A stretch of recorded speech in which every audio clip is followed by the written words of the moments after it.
Great. We'll get started now. I want to welcome everyone viewing, both live right now and later today, since we're going to be keeping this live and sharing it on social media. I want to welcome everyone to our first town hall of day 3 of Week of Student Assembly. We are beyond honored to be joined by Chancellor Kristina Johnson, who is the strongest champion of students across our system imaginable. I've had the privilege of knowing Chancellor Johnson now for 3 years. And I got involved in the Student Assembly around the same time she started as Chancellor. And in addition to leading our system into the 2020s and beyond with incredible poise and intention, she's been a uniquely valuable personal mentor for me. So I just want to thank you for that, Chancellor Johnson, and to welcome you to our town hall. Thank you, Austin. Well, you've been a fabulous partner as well, and I've enjoyed the time spent with you, spent with the entire Student Assembly leadership, as well as all the students in the system. And I'd just like to personally thank each and every student in the entire SUNY system. You pivoted within a fortnight to online instruction.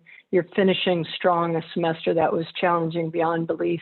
And I'm so proud of you, so proud of the faculty and the staff and the leadership of the individual campuses. So we have a lot to be grateful for and a lot to be proud of.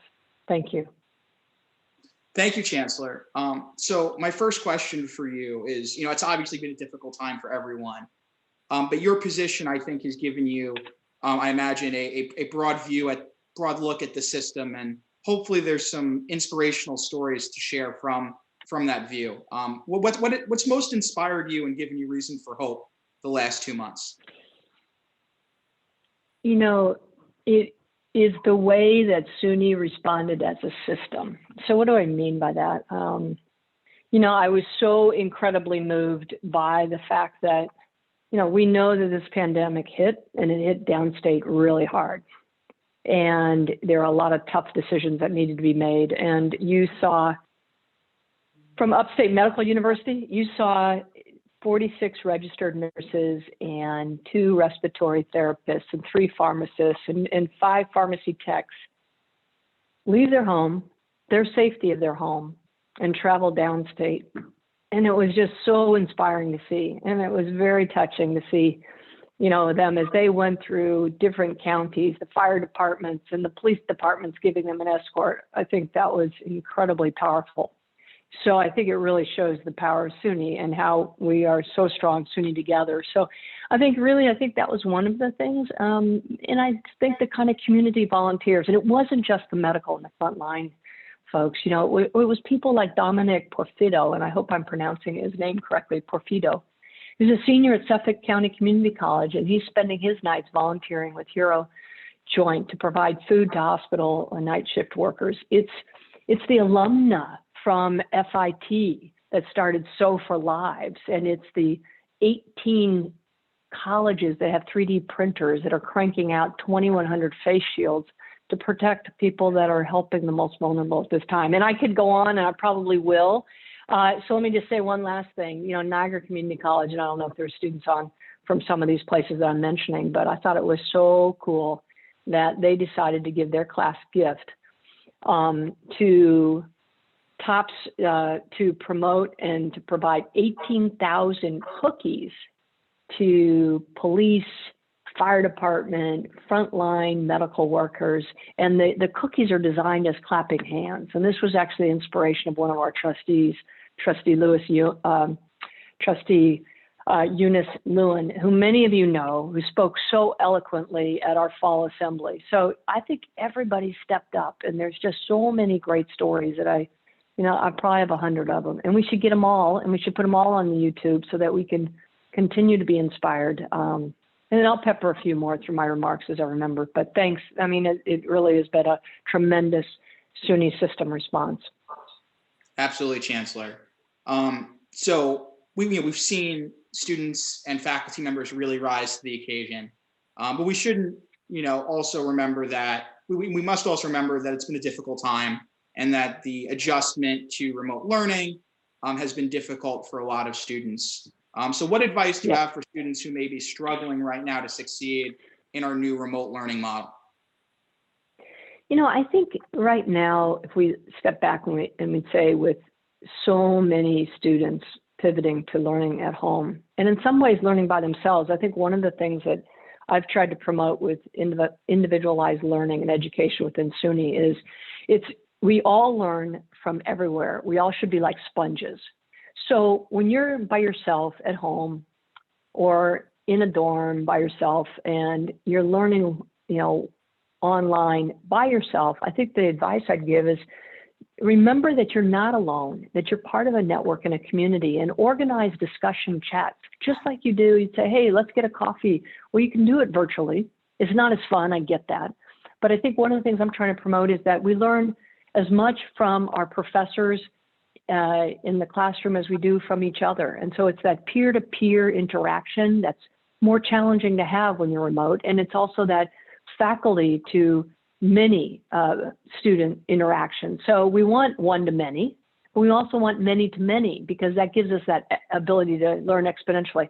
I know myself, I've been working from home, obeying the wisdom of the New York pause and Governor Andrew Cuomo's call for us to take care of each other and to work from home. So it's tough when you can't just walk down the hallway, whether it's in your dorm or it's in your office, and just, walk in and say, hey, I'm thinking about this problem. I'm not sure what I think about it. Or I was thinking about this idea that I learned.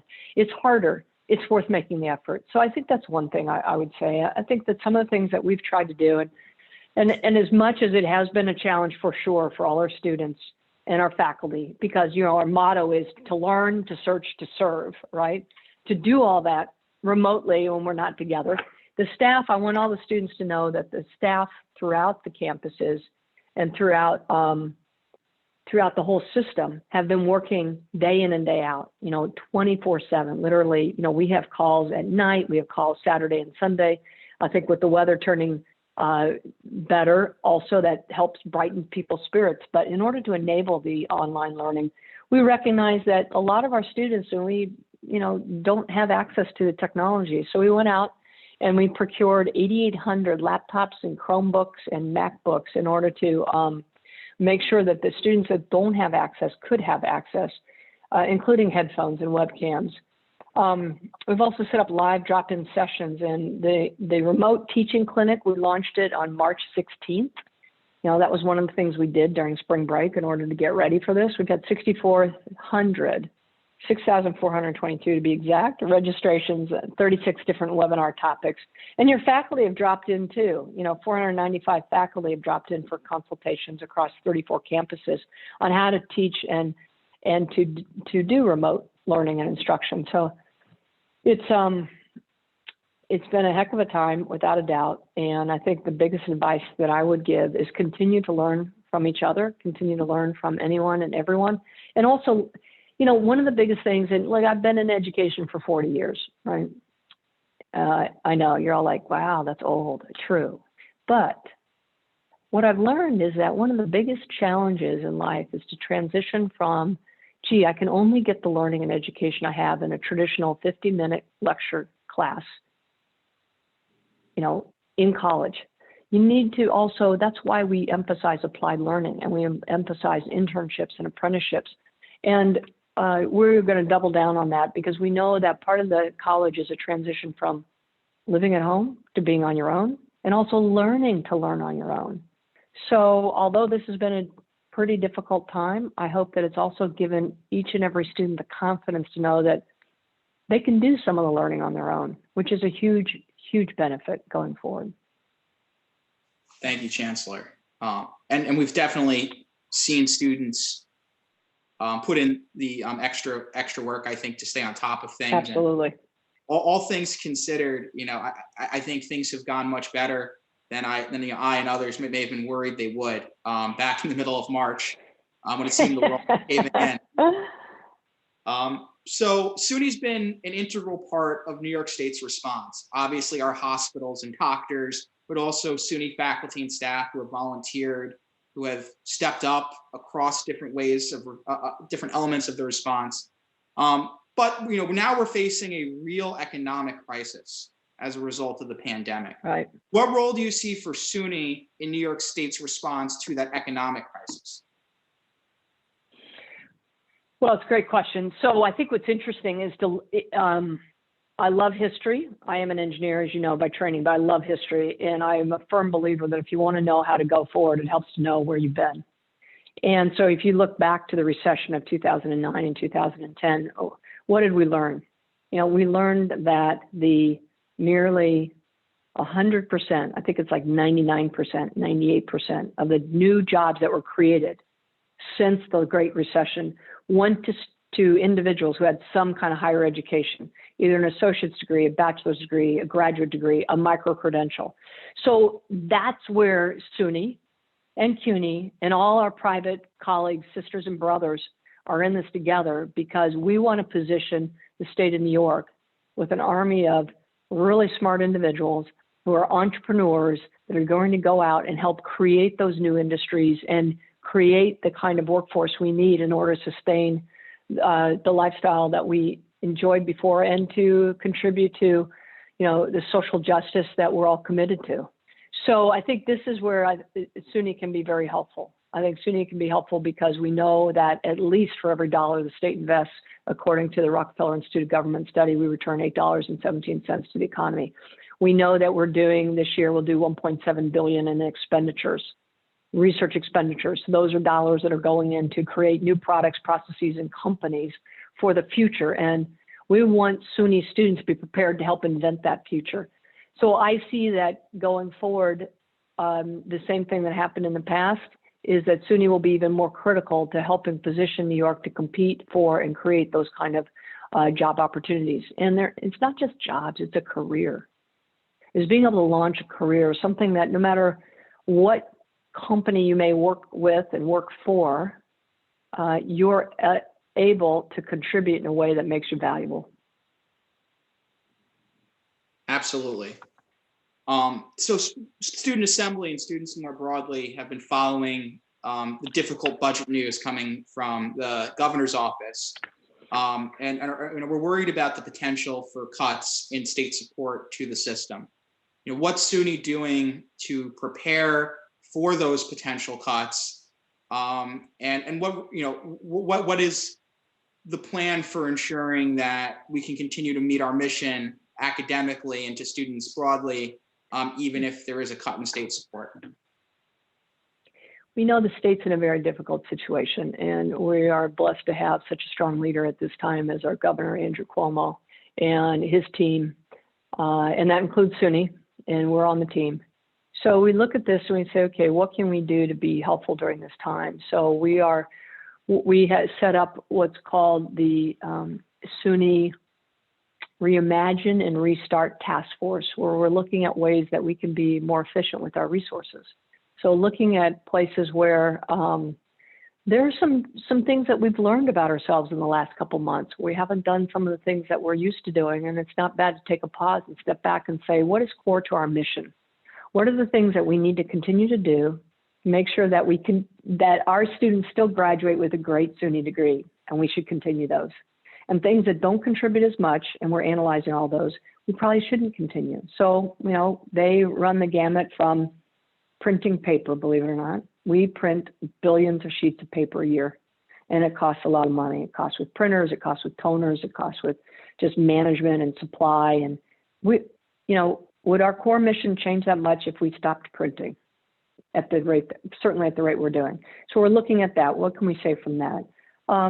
What can we, so that's a real thrust of trying to be efficient with it and a good steward of the taxpayer dollars, for sure. And we're looking at ways that we can enhance the safety and also the ability of our students to learn what I referred to earlier, exponentially. So we understand that we will want to probably still make sure we have what's called non-pharmaceutical interventions, or NPIs as they're called in the lingo since COVID hit. So that the kind of things that hand sanitizers and being able to stop the spread if a case pops up. But that means that we'll need to and want to do social distancing. Well, isn't that an opportunity? Isn't that an opportunity to take large lectures and to break them down into smaller discussion groups, sort of do a classroom flip, but still have the synchronous instruction maybe at scale that might be done online, but have the richness of the conversation that can drive the aha moment be done in more of a small student setting. So we're really looking at every aspect of what we do and see if we can't come out of this stronger and better. Absolutely. I know there's certainly going to be lessons from this experience that can, will have a lasting effect on higher ed. And, hopefully those will be as positive, will be positive. Yeah, and Austin, yeah. Please. No, I'm sorry. Go ahead and finish. I just want to say one other thing, but please go ahead. So I was going to ask, what are some long-term changes that you can envision from the lessons we're learning right now, that SUNY students should can look forward to in the years to come? Well, so yeah, and I wanted to follow up on a few things. So some of the things I just talked about, the synergies, those are lasting positive changes that we can make, and they will pay a dividend year after year. The issue that we're in now is that we do have a short-term pain that is going to be very sharp, and we really need the federal government to provide relief for not just SUNY and CUNY and all the privates, but for every higher ed institution in the country. Because we know that right now, this is a global competition. Let's not make any mistake about it. Maybe when I graduated, it wasn't such a global market, but it is now. And one of the major differences is just the rise of countries like China and India. They were not as I would say entrepreneurial and as they are today, and they didn't have the infrastructure that they have today. And so we're competing globally with markets that we need to be just as sharp and just as ready. And so as a result, there is a short-term pain that all higher ed in this country is going to feel. And if we want to have the kind of future that we've enjoyed in the past, we're going to need to invest in that now. So that's why the CARES 2.0 Act is going to be really important. And we estimate it needs to have in there somewhere between 50 and 100 billion for higher ed, including community colleges. So I think that there's two pieces. There's what you asked, which is a great question. What can we learn from this? And what can we do better as we go forward to be even more efficient and to do what one might think about as fast learning, accelerated learning? That is great, but in the near term, we need to survive. And so I think about, there's a book by Jeffrey Moore, called Crossing the Chasm. Highly recommended for anybody who wants to think even, it's more about how do you do a startup and how do you get to the valley of death, which is the classic thing in starting a company. As I know, there's that moment somewhere between 1 and 3 years where, you run out of cash, you're done, right? And so I think that this is going to be a challenging time for higher ed, and therefore to cross the chasm, to get through that valley of death, we're going to need support from the federal government, without a doubt. Now, assuming that, and we're all advocating for it, and I have great faith in Congress, and everyone in the executive branch, Congress, state, local, we all know this. We're all working for the same end. So that's I have a lot of confidence that will happen. Assuming that happens, what are some of the outcomes? I think we'll see the ability to do what I was talking about, is sort of the classroom flip. We're already seeing it, but now we're going to see it at scale because we have pivoted to setting up an infrastructure. We need to get better at it, without a doubt, so that we can learn anything, anywhere, at any time. Now, once you enable that, then the question is, how do you learn faster? How do you figure out a way to assimilate that? And I think SUNY's got that figured out. I think one of the ways to do it, and we've seen this with data, is that I recommend, you asked earlier, and it was a great question, what do we need to do to advice to give students at this time? Get some kind of experiential learning, internship, or apprenticeship. And we've known from the data that we analyzed over the last couple of years that if you're in business, and these are just 3 examples, business, IT, and performing arts, you will end up earning, first year out of college, $16,000, $9,000, or $9,000, $16,000, and $26,000 more per year. I'm not saying waiting 10 years. I mean right out, because that internship, that opportunity, that applied learning experience, that apprenticeship allows you to contribute faster in a company, and they recognize that, and you get rewarded for that. So this is something that we are taking to scale within SUNY, and I really firmly believe on it. It's the ability to take what you've learned in the classroom and in your small discussion set and put it to practice in the real world. Because that's where you really learn. If you solve a real world problem, it's just so different than solving a theoretical problem that is indicative of a real world problem. And that's really our goal around individualized learning, is to give those kind of opportunities to our students. Well, Chancellor Johnson, I know how reassuring it is to me, and I'm sure to all the students who are listening, to hear such a thoughtful leader with such a great plan to keep students safe, and then eventually to reimagine our institution as one that can serve our state even better than it already is. So, Chancellor, thank you so much for taking the time. And we look forward to continuing to work with you as an organization through the rest of this crisis and beyond. Well, thank you, and thank you for your leadership. Thanks, and again, my thanks to all the students. You've done a remarkable job. And I just share one thing, which I shared in a letter in March, really was written to the students mainly, but also to the whole community, because I think the faculty and the staff have done an enormous, and our leaders have just done a fabulous job as well. But, you know, I went through a challenge when I was a senior in college going into graduate school that kind of took me out of serious learning and research for about 6 months to a year. And the things I learned that you can do, the resiliency, the grit, and the sense of accomplishment when I graduated, no one can ever take away from me, and no one will ever be able to take that away from you. So congratulations. Thank you for continuing your education, and I look forward to celebrating with you in the future. Thanks again. Thank you so much, Chancellor. And for those tuning in, we are now immediately following this call going to host a town hall with Assembly Higher Education Committee Chair Deborah Glick. So please make sure to join that link. It should be posted momentarily. Thank you for joining. We're now streaming live on YouTube. We've gotten the link out. So let's get started. Welcome, Chairperson Glick, to our Week of Student Assembly Town Hall. It is such an honor to have you here. For those who are unaware, Chairperson Glick is an incredibly strong champion for SUNY and CUNY in the state legislature, where she chairs the Higher Education Committee. She's one of the first members to always take a meeting with us to hear our concerns and to give it to us straight, explaining to us the totality of the circumstances and helping us to strategize our best approach. So thank you, Chairperson Glick, for joining. And just to start things off, maybe you could just share something inspiring you've seen in the face of the pandemic so far, because I know students would really appreciate hearing something uplifting.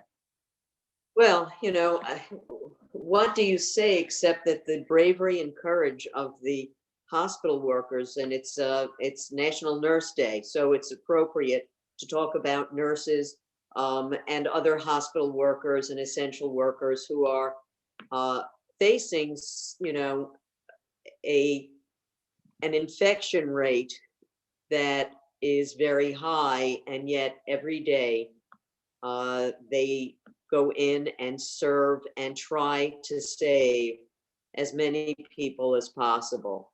And I've had a friend in the hospital. They were treated incredibly well and managed to somehow to survive after being quite ill. So I have to take my hat off to every person working in a hospital anywhere in this country. Absolutely. And you know, some of those healthcare workers, of course, are from SUNY Upstate, Downstate, and Stony Brook. And students really tip our hat to our fellow students, faculty members who've been such an integral part of the response. So from what you've seen of SUNY's response to COVID-19, yeah, I guess what is your what are your observations of the transition to remote learning, the ways the pandemic has affected college students in particular? What are your big takeaways so far? Well, you know, the abruptness is pretty hard to manage. And I think that the chancellor went out immediately to try to raise money in order to ensure that anyone who didn't have a laptop could get one. And then there was something technical about doing it as a loan so that they could raise more money for more students to have access. And I think they've done a very credible job. Nothing is 100% in this, nothing. There have been students that had, I reached out about students who were taking nursing courses and lab technical courses who had clinical work that they needed a waiver in order to be able to be eligible for graduation, but their clinical work was cut short. And I think in most instances, they've been able to get those waivers. Again, I'm sure it's not 100%, but I think that they did their best to step up. A lot of those students were students at community colleges. Absolutely. Overall, you know, there's a lot of catch-up planning for where we go from here. And I think they're also trying to do some professional development because, you know, not every professor was familiar with the best way to communicate. And I've seen, and it's students both in public universities and not, who've had some issues around. I feel like I'm sending things off into the netherworld and I'm not feeling the feedback. And I think that it's a skill that one develops over time. And hopefully they'll be in a, you know, they're in a better place learning about that. And, you know, look, I had a few blips and blunders in starting to do these online virtual meetings and call-ins. I'm very happy you're using Zoom. City of New York is using WebEx and it is nasty. SUNY also uses WebEx. It's nasty. But we're using Zoom. It's nasty. It's very, that, you know, I will talk to them. I didn't know they were doing that. And maybe that's, maybe CUNY's doing that too. WebEx is, I'm not technologically astute enough to know if there are reasons why one may be more secure than another, and whether that's what has motivated the selection. But I must say that for user friendliness, I have found Zoom more to my liking. And just so everyone knows, this is not sponsored content by Zoom. Right, absolutely not. Nobody paid me. I'm clunky with technology, so the easier the better for me. Absolutely. So, you know, I guess, you know, one thing that's top of mind for students at the moment that I know is top of mind for the legislature are the budget cuts that seem to be on the way if there's not significant federal aid to offset the lost revenue the state is experiencing. And that obviously has SUNY students concerned because we derive our operating revenue from tuition and from state support. So if state support is cut, you're going to have to either increase tuition or cut services and academic programs. So how worried are you about cuts, and what can students do in SUNY to, you know, fight for the maintenance of the programs that we rely on? Well, one, you're right. If we don't get federal help, I know the governors associations asked for $500 billion, but again, we have no idea how that would be apportioned. this is not from the administration, at least, is not friendly to New York or any state that they inexplicably refer to as blue, as if we do not have Republican residents and Republican students. So you live in a state that votes a certain way, and you are disadvantaged. It is the most anti-American approach I can think of. So we are hopeful that we will get at least some significant dollars out of a state municipal bailout. And at the same time, we'll send it around either later today or tomorrow for my colleagues to sign on a letter to the New York State congressional delegation, specifically talking about higher ed and saying that how vital this sector of the economy is across the state. And in some communities, frankly, SUNY is, or other, independent colleges are the only game in town. They are the major employer. The economic viability that comes from students being on campus is crucial to their businesses. So we're saying that it was great that there was one round. It was nice, but insufficient. And we are asking that there be a second round in the same way that there was a second round for small businesses. So we are making that pitch, and we are asking our colleagues, and I think we will get a good response, to sign on to that letter, which hopefully will go out by the end of the week. It was written between last night and this morning, and then the staff always edits because, I don't have pride of authorship. We like to have somebody take a second look. And I always read it out loud. And I suggest to everybody, when you write something, read it out loud. That's when you find your typos, and that's when you find your grammatical errors, because you can hear it sometimes better than you can see it.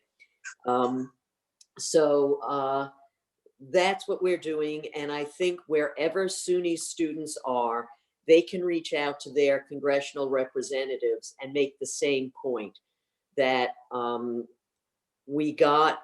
There are two things. One, we got a decent amount of money, but it was spread across a very wide range of campuses.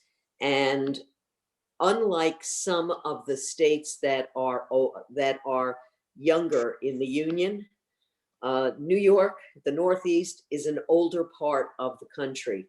And we therefore have a much larger higher ed sector.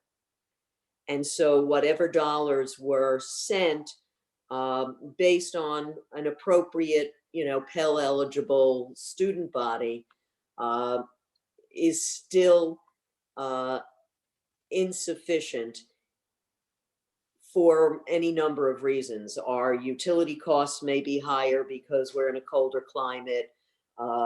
We have a very large student body, which adds, depreciation to our physical plant and a lot of other things. And also, if one looks at the 85 pages of institutions, New York really segregates their degree granting programs from schools that might be referred to as career schools.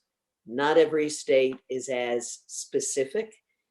And I think that we were, some of the eligible institutions were, in my humble opinion, a little more questionable if you're comparing them to, say, SUNY Binghamton or SUNY Oneonta.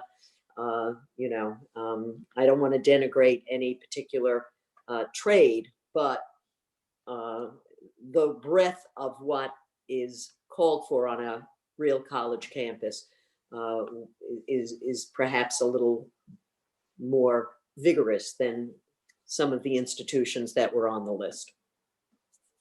Absolutely. I know I, for one, at least would settle for the hundreds of millions of dollars New Yorkers send to Kentuckians every year in aid for SUNY, but I digress. I also wanted to just remind everyone viewing that they can put questions in the chat for Assemblymember Glick, and we're going to try and get to some of those later in the conversation.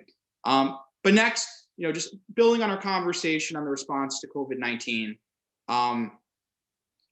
SUNY has always been one of, if not the largest economic engines of the state. And you spoke about how there are so many communities that rely on their local SUNY school for all kinds of services.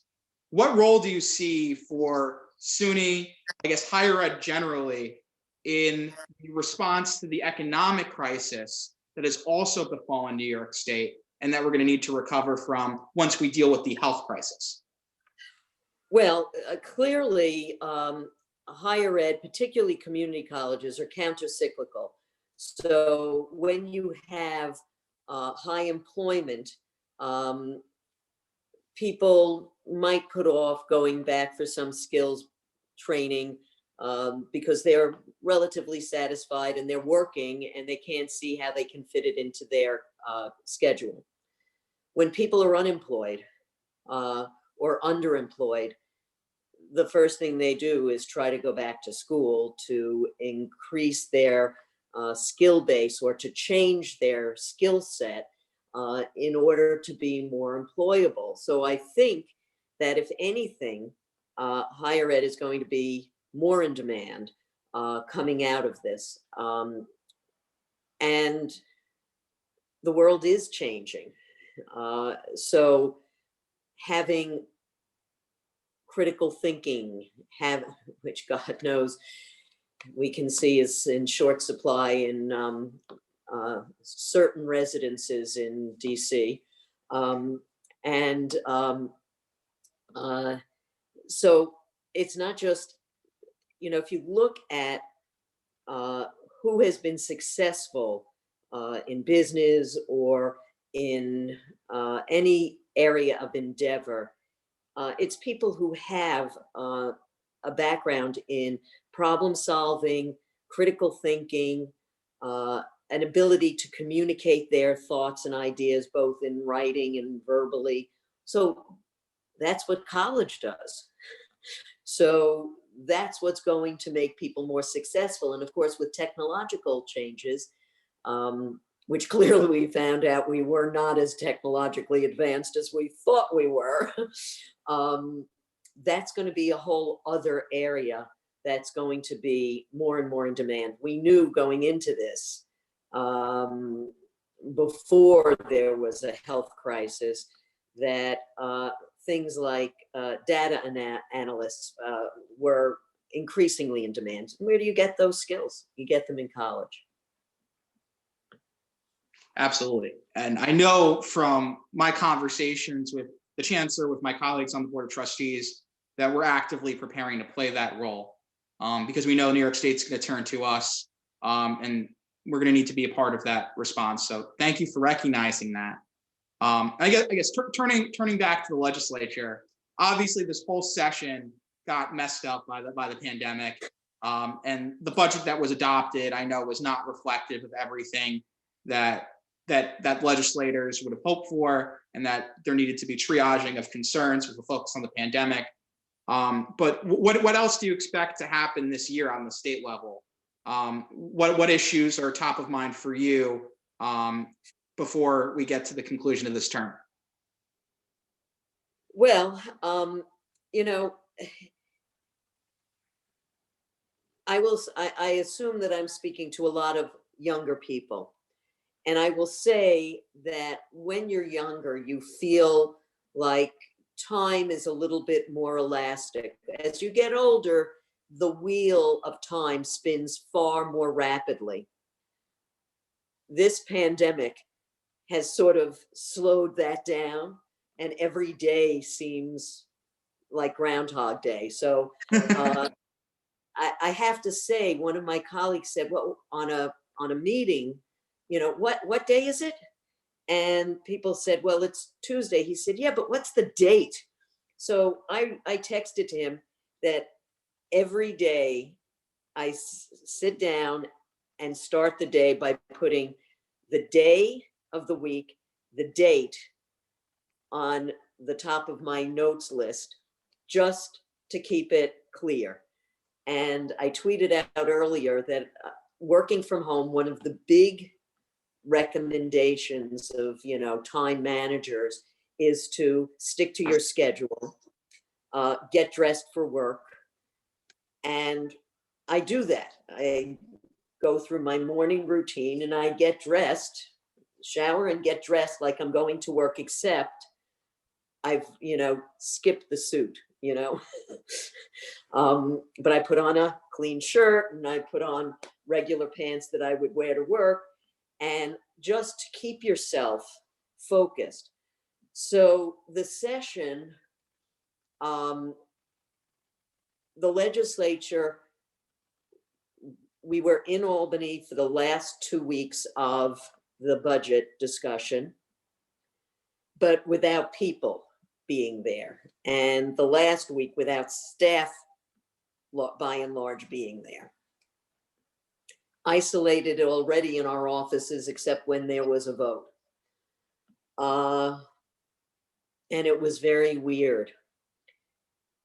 We have had some conferences online.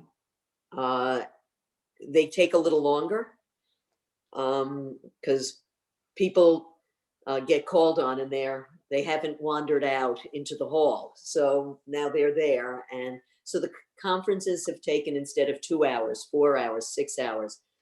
And we are expecting that we will hear from the governor in the next week about cuts that will be dramatic. We have the authority to counter that with a resolution. But I think it will be hard if there is no additional resources. But understand, we also will be getting, we normally get our tax revenues in April. They have been pushed off to July, but they are based on last year, which for most people was a good year. So even though we are bleeding at the moment, there will be some help in July. I'm hopeful that the cuts can be minimized by the feds actually acting, but a second round hopefully will not happen, because there will in fact be some revenues that we normally would see earlier in the year. And again, maybe by July, we will see a change in what is happening in the world. And there may be other revenues that start to come in for sales tax and things like that. But it's going to be grim if we don't get a big chunk of federal dollars. But I'm an optimist. So the big questions are, what about tuition? And I'm hopeful that by the middle of the summer, we will see, we will be in a place where we can say we do not need to raise tuition or raise it at a most minimal amount, which to some extent may have been anticipated, a $200 increase. But I think that people will be hurting, and I think we shouldn't be adding to the tuition pain. But I don't have a crystal ball or a magic wand, sadly.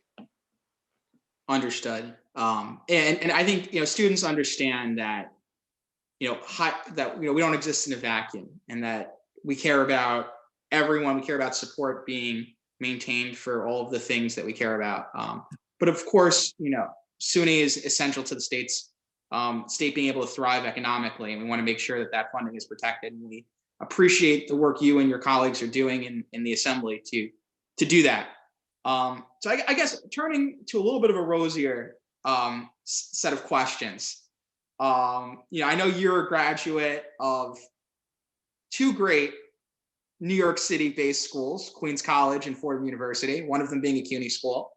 And I don't think you graduated that long ago, but I think it would be helpful for students to hear about how you think the college experience has changed from when you were in school to now. What has improved, and what lessons do you think maybe we can keep in mind from the way it worked when you were in school? Well, obviously, I went to a commuter school, and I worked I worked all the time I was in college. So I think that hasn't changed for a lot of students. So it's possible to do. Now, when I went to school, it wasn't that long ago when I graduated, although it is a long time ago, but it took me a long time to graduate. And some of that had to do with a lot of student activism that I was engaged in. So I graduated with my kid sister because it took me a long time to get through because I was working full time. And we had a war in Vietnam to end. We had to change rape laws. We had to, when I started college, abortion was illegal. And so we had to fight to change that, which by the time I graduated, we had, at least in New York. And then we had to advise students how to get an abortion. So that was a lot of the work that I did for which I did not get academic credit. Had I might have graduated sooner. But it was in many ways a different time. People actually went to college and to find themselves. We were not as pressured to know what we wanted to do when we grew up, to focus on taking courses that were career oriented. We did not have the same level of student debt. And all of those things seem to come from, such a different world. There was a much more carefree sense, although maybe I'm looking at it from the outside and maybe students feel not quite as burdened as it feels to me seeing them. But clearly, student debt is a big burden, and that is with students for a long time. We're going to do something in a couple of weeks with the Community Service Society on student loans and student debt. When we know when the heck that is, we'll let you know.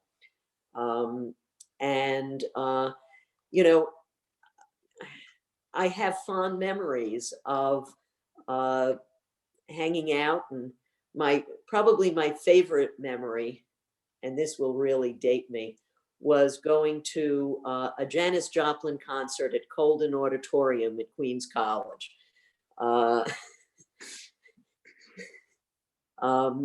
As well as, other taking a break and going to Woodstock. But that was in August, so it didn't interfere with school. So, that was a very different time. And I think today's student feels a lot more pressure than I did. But I just want to say that I'm hopeful that the legislature will return, and some of the issues that I think we need to address have to do with voting by mail, which we have a constitutional problem apparently in New York State. So to change the Constitution, you need to pass a constitutional amendment in 2 sessions.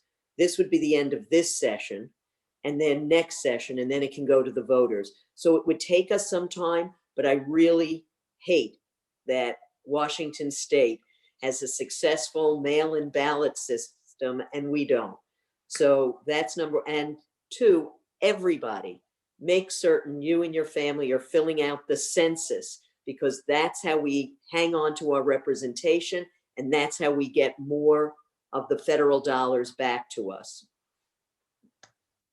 Absolutely. And we're encouraging students to make sure that census form gets filled out, even if their address is a little uncertain at the moment, because we don't want to get undercounted, and we don't want to lose any congressional representatives. Just on that also note about your college experience, is there a favorite college memory that you would feel comfortable sharing with all of your favorite SUNY students? Well, obviously the Janis Joplin, it reflects my mindset that that's one of my favorite memories of college was a concert.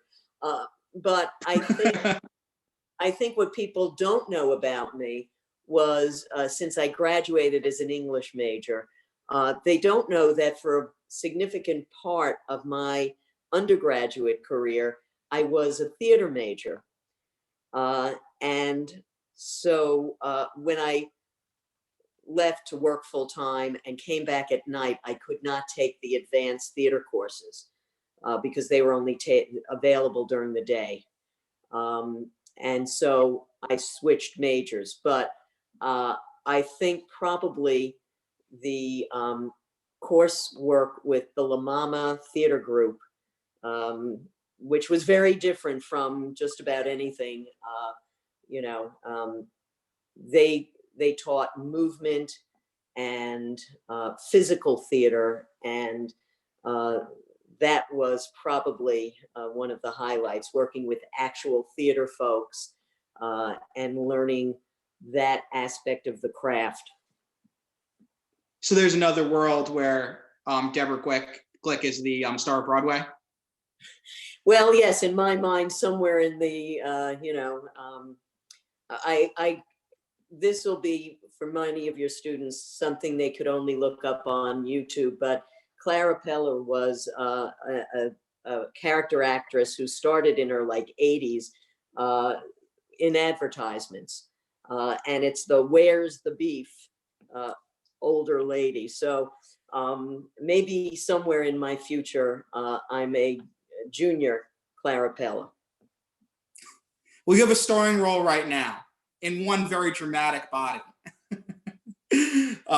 So we actually did get a question from a student. Her name is Iridian. She attends Dutchess Community College. She wants to draw attention to some of the communities that have been left out of the federal response so far. I think everyone knows that those who are dependent but older than 16 didn't receive any of the stimulus money. And that is a huge segment of the college student population. But also undocumented New Yorkers haven't really seen any support. That's the community that Iridian drew attention to. What resources, what do you think can be done to make sure that our most vulnerable communities aren't being left out of the response, especially when it's groups that the federal administration tends to target?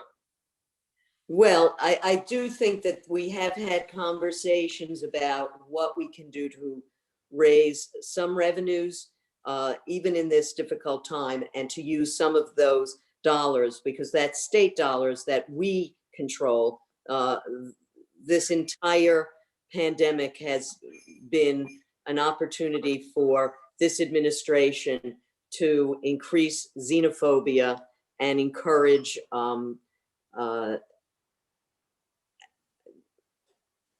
almost an incitement to violence. And I find it, as somebody who has fought for women's right to control their own bodies, very, very ironic to see armed men standing around saying, "I want to control my own body, and I am being told to stay home." So I think that's, ironic and infuriating. But I think that we are trying to figure out ways that we can raise money, that state dollars, that could support students who are undocumented. Obviously, we've made a commitment with the DREAM Act, and that will continue.